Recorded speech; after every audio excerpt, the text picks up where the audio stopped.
kesetaraan gender itu memiliki arti bahwa laki-laki dan perempuan itu harus memiliki hak atau kesetaraan yang sama.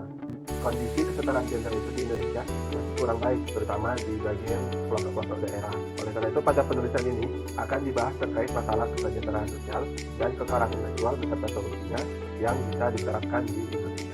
Permasalahan yang terkait dengan kesejahteraan sosial di Indonesia ini adalah kebudayaan patriarki, di mana dalam hal ini perempuan dianggap sebagai kelompok yang lemah, yang kurang beruntung dalam masyarakat, dan memiliki kemampuan yang terbatas untuk melakukan pekerjaan. Menteri Tenaga Kerja mengatakan bahwa angka partisipasi angkatan kerja perempuan memiliki persentase yang rendah dibandingkan dengan laki-laki.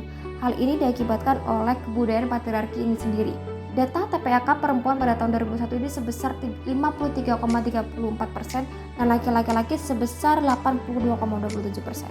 Selanjutnya, kesenjangan kesejahteraan sosial antara laki-laki dan perempuan di Indonesia.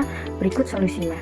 Yang pertama, perlu ditetapkan kebijakan yang tegas dari pemerintah serta dukungan masyarakat sekitar untuk menyelamatkan bangsa Indonesia dari keterpurukan ketidaksetaraan gender. Yang kedua, perlu dilakukan pengedukasian sejak dini mengenai kesetaraan gender dimulai dari lingkungan rumah. Yang ketiga, membuat peraturan tertulis atau undang-undang perlindungan perempuan Indonesia. Undang-undang yang dimaksud menguntungkan dari kedua belah pihak maupun dari laki-laki ataupun perempuan. Permasalahan kedua yang kami angkat yaitu kekerasan seksual di Indonesia. Berdasarkan survei pada 2018 dengan kurang lebih 62 responden menghasilkan data bahwa 3 dari 5 perempuan pernah mengalami pelecehan seksual di ruang publik. 1 dari 10 laki-laki pernah mengalami pelecehan seksual di ruang publik, serta 1 dari 2 korban mengalaminya saat masih di bawah umur. Pelecehan seksual tersebut 60% berupa verbal, 34% fisik, dan 15% visual.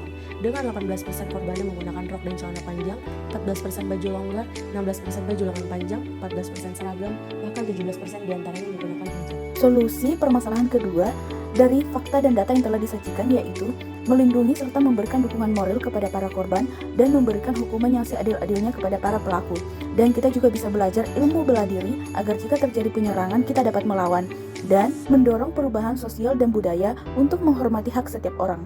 Kesimpulan dari case yang kami angkat pada kesempatan kali ini adalah bahwa kesetaraan gender adalah sebuah konsep yang melihat dari sudut pandang kedudukan atau posisi antara laki-laki dan perempuan adalah sama dalam konteks hak dan juga kewajiban. Kesetaraan gender memiliki hubungan yang erat dengan kemiskinan, kriminalitas, pendidikan yang rendah, penyakit menular, pengangguran, dan kesenjangan sosial. Dari segi korban, kasus pelecehan seksual kerap terjadi dalam bentuk verbal, fisik, dan visual. Solusi-solusi untuk menanggulangi kasus pelecehan seksual adalah adanya dengan meningkatkan kerjasama antara masyarakat dan pemerintah. Selain itu, juga adanya bantuan secara fisik dan psikologi untuk para korban pelecehan seksual.